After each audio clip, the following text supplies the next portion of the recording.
اچھا کیٹلین، اس تمام تر صورتحال کے حوالے سے ایک دوسرا دور اسلام آباد کے اندر متوقع ہے، لیکن اب کچھ ذرائع سے خبریں یہ آ رہی ہیں کہ منڈے کو تو یہ سٹنگ نہیں ہونے جا رہی.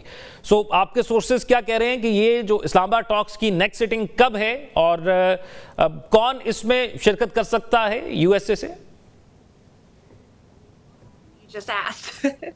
مجھے آپ کے سوال کے بارے میں زیادہ معلومات نہیں ہیں. ابھی سب کچھ بدستور طے کیا جا رہا ہے. میں صرف اتنا بتا سکتی ہوں کہ ابھی تک کوئی حتمی فیصلہ نہیں ہوا. اگر آپ اس بارے میں کوئی خبریں دیکھ رہے ہیں تو ممکن ہے وہ درست نہ ہو، کیونکہ جن لوگوں سے میں نے بات کی ہے ان کے مطابق ابھی تک کچھ بھی تصدیق شدہ نہیں ہے. اس لیے ہمیں صورتحال پر نظر رکھنی چاہیے اور بہترین کی امید رکھنی چاہیے. امریکہ اور ایران کے درمیان خاص طور پر ابنائے ہرمز کے حوالے سے کافی پیش رفت اور اپڈیٹس سامنے آئی ہیں. اس لیے یہ ایک بدلتی ہوئی صورتحال ہے.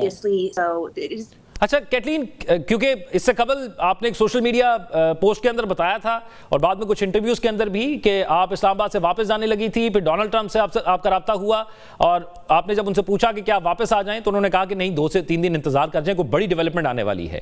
سو کیا، اور پھر ڈونلڈ ٹرمپ نے خود بھی کہہ دیا کہ وہ مذاکرات میں جب یہ فائنل ہو جائیں گے تو ڈرافٹ پر سائن کرنے کے لیے پاکستان آ سکتے ہیں. تو کیا ڈونلڈ ٹرمپ آ رہے ہیں؟ آپ کی یو ایس میں جو بات ہوئی ہائی آفیشل سے یا ڈونلڈ ٹرمپ سے کہ وہ بھی اس مذاکراتی عمل کا حصہ بنیں گے اس دوسری بیٹھک میں؟ He told me that he was not coming. ابتدا میں انہوں نے مجھے بتایا کہ وہ نہیں آ رہے. پھر چند دن بعد انہوں نے وائٹ ہاؤس میں صحافیوں سے کہا کہ اگر دستخط کے لیے کوئی معاہدہ تیار ہوا تو وہ آنے کے لیے تیار ہیں. یہی بات یہاں یاد رکھنے کی سب سے اہم چیز ہے. جیسا کہ میں کئی بار کہہ چکی ہوں، ابھی تک کوئی معاہدہ نہیں ہوا. واقعی ابھی کوئی ڈیل موجود نہیں ہے. اس لیے صدر خود یہاں آ کر براہ راست مذاکرات نہیں کریں گے. انہیں اپنے نمائندوں کو مذاکرات کے لیے بھیجنا ہوگا. وہ اس صورت میں آنے کے لیے تیار ہیں جب کوئی معاہدہ طے ہو جائے اور دستخط کے لیے تیار ہو. اور جب ایسا ہوتا ہے تو ممکن ہے کہ امریکہ کے صدر. اچھا کیٹلین، یہ بتائیے گا کہ کیونکہ یہ پاکستان کی تو کوششیں رہی، فیلڈ مارشل عاصم منیر یا پاکستان کے پرائم منسٹر شہباز شریف اور پاکستان کے وزیر خارجہ اسحاق ڈار صاحب، ان کے دورے بھی جاری ہیں، ملاقاتیں بھی جاری ہیں اور مکمل کوشش کی جا رہی ہے کہ کسی ڈیل کے قریب پہنچا جائے، دونوں فریقین کو کہیں بٹھایا جائے. ماضی کے اندر ایک مسٹرسٹ موجود ہے یو ایس اور ایران کے درمیان، اور سب سے اہم معاملہ یورینیم انرچمنٹ کا بھی ہے اور ٹرسٹ کا بھی ہے. تو آپ کیا سمجھتی ہیں کہ اس بار جو معاہدہ ہونے جا رہا ہے یہ ماضی سے کس طرح مختلف ہے؟ جو ہے وہ پریزیڈنٹ اوباما کے دور کی اگر بات کر لی جائے، مثال لے لی جائے، اور کیا اس کی گارنٹی ہوگی کہ یہ زیادہ عرصے تک رہے گا قائم؟ جو بات چیت دونوں ممالک کے درمیان ہوگی وہ قائم رہے گی معاہدے کی؟ یہ معاہدہ یقیناً صدر براک اوباما کے دور کے معاہدے سے کافی مختلف ہوگا. میرا خیال ہے کہ اس معاہدے کو امریکی عوام نے زیادہ اچھا اور پائیدار نہیں سمجھا تھا، اس لیے اسے منسوخ کر دیا گیا تھا. یہ کہنا مشکل ہے کہ نیا معاہدہ ہونے میں کتنا وقت لگے گا یا آیا کوئی نیا معاہدہ ہو بھی پائے گا. صورتحال ابھی تک غیر یقینی ہے اور کچھ بھی حتمی طور پر طے نہیں ہوا، کیونکہ امریکہ اور ایران کے درمیان مذاکرات جاری ہیں. اب تک بہت کم چیزیں واقعی میں طے ہو سکی ہیں. That's actually been.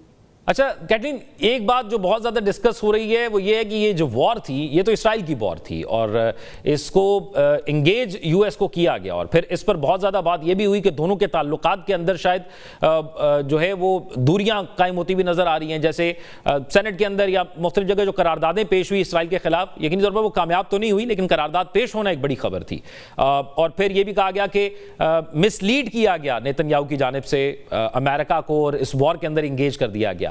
سو اس وار کے آؤٹ کمز کے اندر امریکن لوگ یا امریکہ میں کیا بات ہوتی ہے کہ کیا واقعی ایک مسٹرسٹ دونوں کے درمیان پیدا ہو گیا ہے؟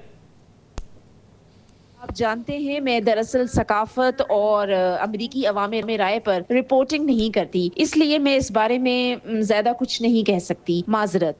اور اس صورتحال کے اندر یہ بتائیے گا کہ ہم نے دیکھا کہ ڈونلڈ ٹرمپ صاحب بہت ایکٹیو ہوتے ہیں، وہ ہر وقت کہیں نہ کہیں کسی کو آڈیو پیپر یا ویڈیو انٹرویوز کے اندر ہوتے ہیں، سوشل میڈیا پر انگیج ہوتے ہیں اور مختلف پریس کانفرنسز کے اندر ہوتے ہیں اور ہر جگہ جواب دے رہے ہوتے ہیں. تو کیسے وہ یہ مینیج کر پاتے ہیں؟ ایک ورلڈ سپر پاور کا لیڈر، وہ ہر وقت اتنا سوشل میڈیا پر انگیج، کیا کوئی ایڈوائس ان کو اس طرح کی جاتی ہے یا جو ان کے دل میں آتا ہے وہ لکھ دیتے ہیں اس کے نتائج جانے بغیر؟ man. وہ اپنی مرضی سے فیصلے کرنے والے شخص ہیں. میرا خیال ہے کہ پہلی حکومت کے دوران ہم نے کافی سنا کہ لوگ انہیں قابو میں رکھنے، کنٹرول کرنے یا یہ بتانے کی کوشش کرتے تھے کہ انہیں کیا کرنا چاہیے، لیکن اس حکومت میں ایسا نظر نہیں آتا. ہمارے پاس ایک بہترین چیف آف سٹاف سوزی وائلز ہیں جو اس بار ان کے ساتھ کافی کامیاب رہی ہیں. وہ زیادہ تر انہیں خود فیصلے کرنے کی اجازت دیتی ہیں، ان کی حوصلہ افزائی کرتی ہیں، اور یہ بات ان کے انداز گفتگو اور فون اٹھانے کے طریقے سے بھی ظاہر ہوتی ہے. یہ حقیقت کہ وہ خود اپنی بات کرنے کے قابل ہیں نہ صرف ان کے بارے میں بہت کچھ بتاتی ہے بلکہ امریکی سیاست کی نوعیت اور امریکہ میں آزادی اظہار رائے کے بارے میں بہت کچھ واضح کرتی ہے.